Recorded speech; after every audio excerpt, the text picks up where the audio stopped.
Welcome to the Life Chat Podcast, seeking the truth with Derek Powell, navigating you through every Wednesday night. New topics ignite, join the journey, let's take flight. Bringing insights that change our view. Derek's voice, clear and true. Tune in each week, discover new light.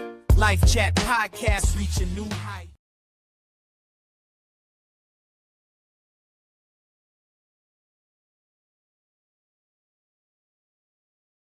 Hello, everybody. Welcome to Life Chat Podcast. Thank you for joining tonight.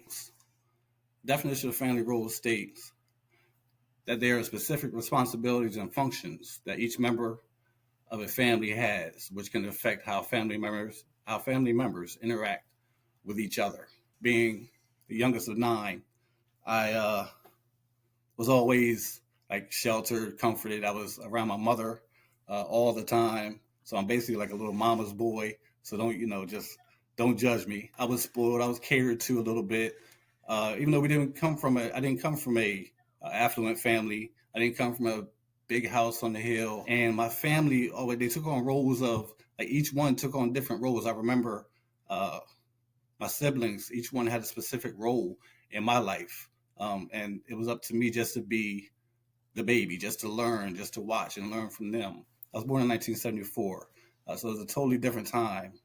I just remember having fun as a kid, as a child.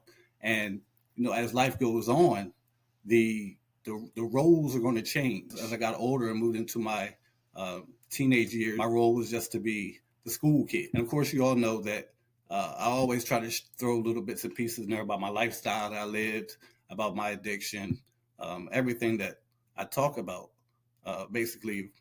I always throw little pieces of that in there because that's how I got to be where I'm at now. That was just a little brief segue into the discussion, the topic at hand, which is family roles. So I will go a little more in depth in the conversation about that as we go on.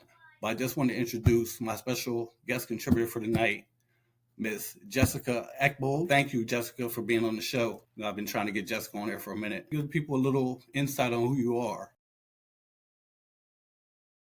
Well, I also am a child of the 70s. Proud to be from the 1900s. I like to tell people that I grew up in Frankfort, Delaware, but really that's where my grandparents were based.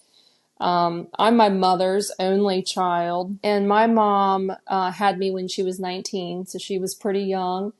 19 was different back then, and they tried to arrange for her to marry someone, and she wasn't going to have that, and so she left home, and she lived in her car and until a family took her in that lived not far from my grandparents, and then she had me. I was lucky in a way because I got a multi-generational raising because I spent every weekend with my grandfather, my mom's dad, and his parents, and every summer with my great Aunt Linda, who lived some in West Virginia and some in Ohio. I had the older people kind of contributing to my raising and instilling values in me and all of that good stuff. And because my mom was young and very immature, she struggled a lot, struggled with addiction and alcoholism, and also codependency. That, is a addiction that a lot of people don't talk about regularly. That probably caused a great deal of some of the upheaval that we experienced in our early years. She kind of latched on to whoever could be the provider in the situation because she didn't know how to support herself. She'd never had a job. She barely finished high school. She started drinking and experimenting and living an alternative lifestyle. That led to, her having a heart attack. Like, you're 27, you finally got an education, and you gave yourself a heart attack. I experienced that being my mom's only child. All of the attention, like you being the baby, was kind of focused on me. I'm my mom's only, I'm my grandparents' only grandchild. Having that maturity to really know what's going on and really seeing everything from a mature perspective, more mature than really what you should be at that age. It sticks with you. And it's tough because you want to be able to talk to your family about what you're feeling as a kid, but you don't really know how to articulate that you feel unsafe, or that you don't understand why these people live with us who are not good people. Even nowadays, a lot of younger people don't have the courage to speak up for themselves and speak up and say what's really how they're really feeling. So at that time, at a time when a lot of things were swept under the rug, or a lot of things weren't shared from household to household, that was a big thing.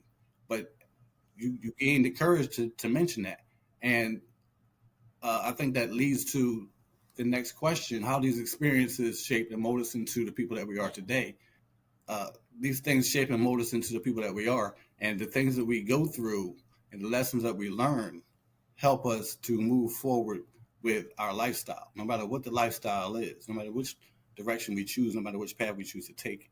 And we don't really grasp the concept of standing up for ourselves, learning from situations, moving forward to be a better person, which ultimately helps standing up for ourselves, learning from situations, and ultimately helps us to help other people that are in our circle.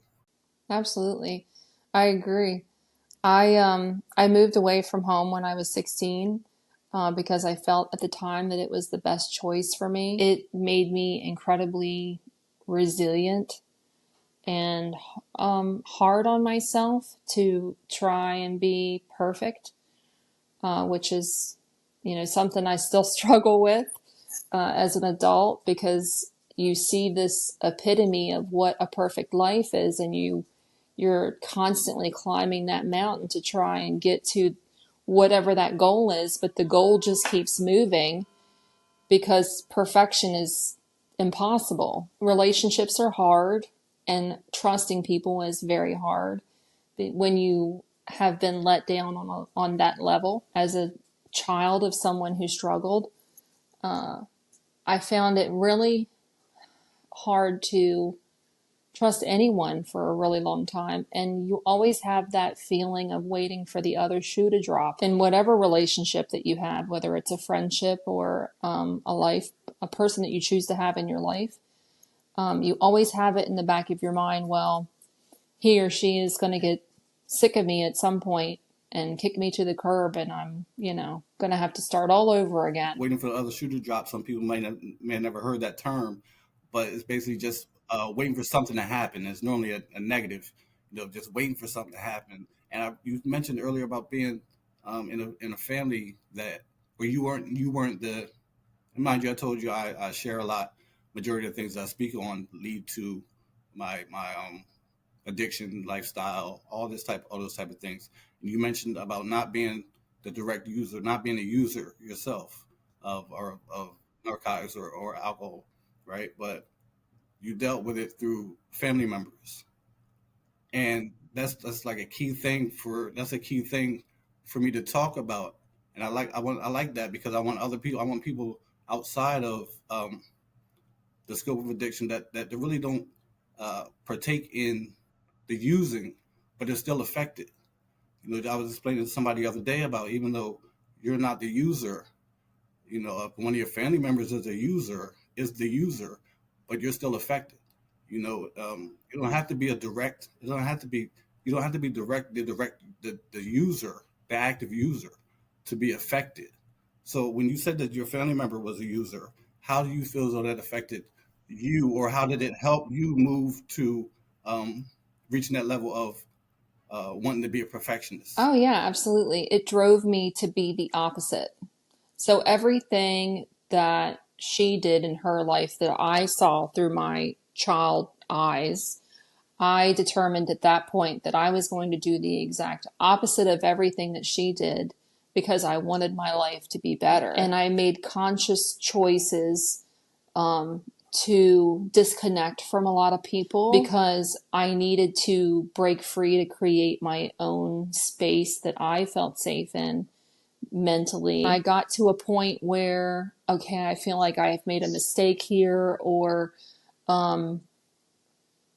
that my life wasn't going in the direction that I had hoped that it would. I would say, okay, we're going to scrap this and we're going to go back and we're going to start over and we're going to keep doing this until we make the life that we're proud of. That's not just for kids who had parents who had addiction issues. It's also for the addicts, because they have to go back and start over and start working towards the life that they want to have and rebuild relationships, or say, you know what, these relationships don't work for me. We'll throw in the towel. And it's not even, like you said, it's not even about the addict or the user. This is a general life thing. The way that we are now as a society, right? Like the judgments and the stigmas that go along with the addict is like just focused on the substance. But addiction goes so far beyond that. Some people are addicted to chaos. Some people just addicted to drama. There's so many different variables that go along with addiction, and substance abuse, because they're actually two different things. So I had a few years where I really tried to involve my mom in my life because I wanted to have a relationship with her because she's my mom, right? But every time I would open the door for her, I would get this just flood of emotional manipulation. After about 10 years of really struggling with that and not being able to be around her without her making me feel bad or guilty for the choices that she made in her life. I can't be a part of your life because I mentally and emotionally can't take it. Until they get to a place where they have dealt with their addictions, whether those are chemical or relationship or whatever, they're not good for themselves, they're not good for you, and you have to acknowledge that and be at peace with it. And there's a grieving process to that. As the roles changed from being an active user to being on this side, my actions had to change.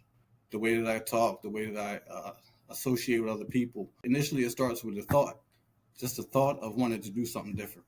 Do you remember where you had that thought where you wanted to try to break away from the cycle? Because it was more like an emotional thing. It wasn't the chemical, so it was more like an emotional role. Probably around the age of 30 was when I decided that I can't be the person who overlooks your addiction and that you use as an emotional punching bag. And at that point, I changed my role into a role of power and vigilance for myself, and deciding to parent myself at that point and nurture myself, because my mother just was not capable at that time. If you can't depend on someone and you only have yourself, you have to be the person who steps in and says, okay, these are what our goals are. These are what our priorities are. I'm going to teach myself how to do all these things.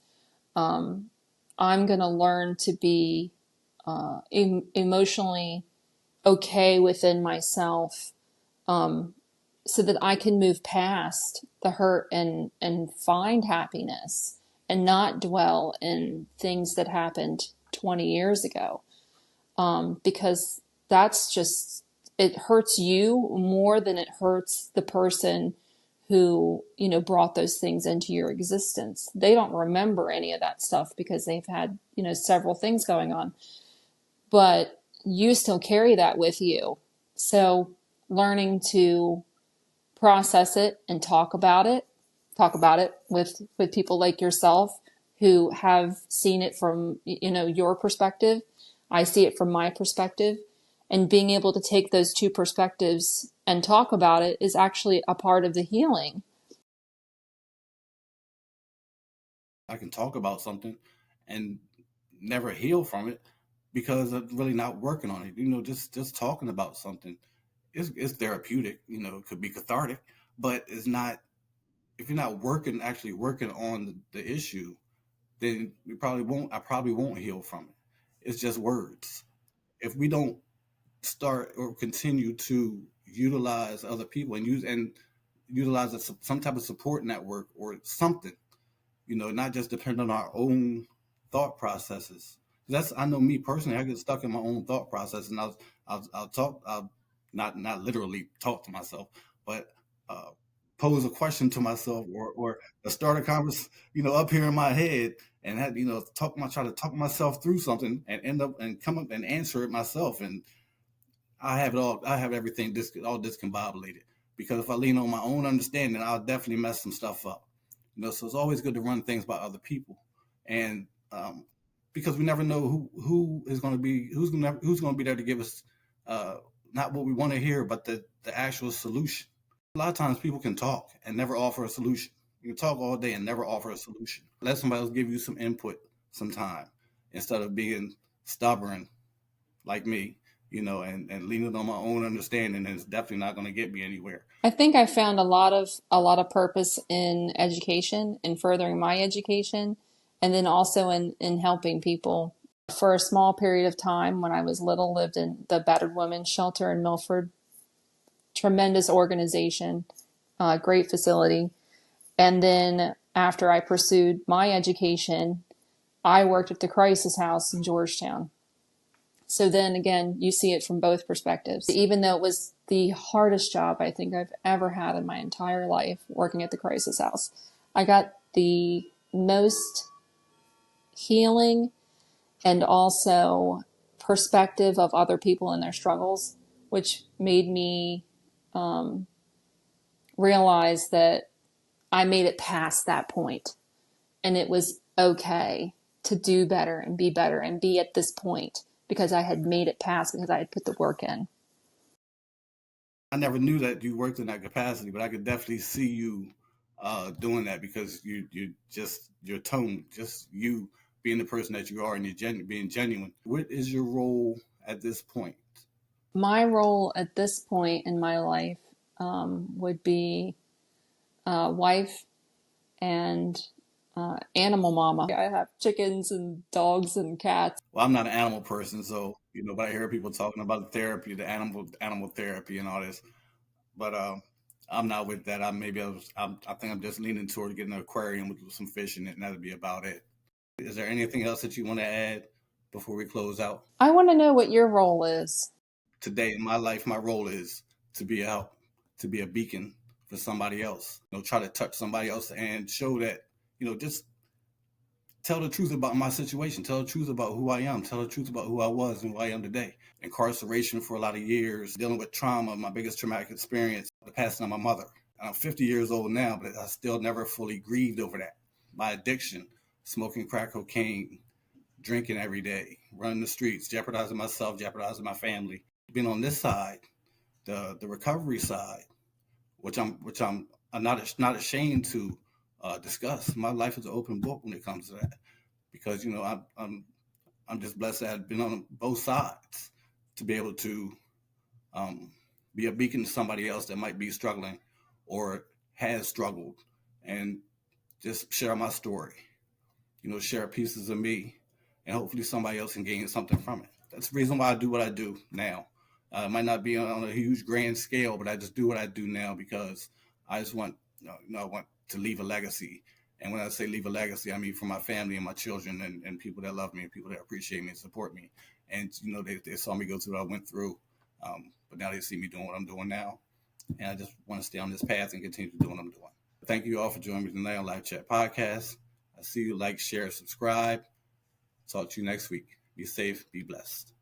Welcome to the Life Chat Podcast, seeking the truth with Derek Powell, navigating you through. Every Wednesday night, new topics ignite. Join the journey, let's take flight. Bringing insights that change our view. Derek's voice, clear and true. Tune in each week, discover new light.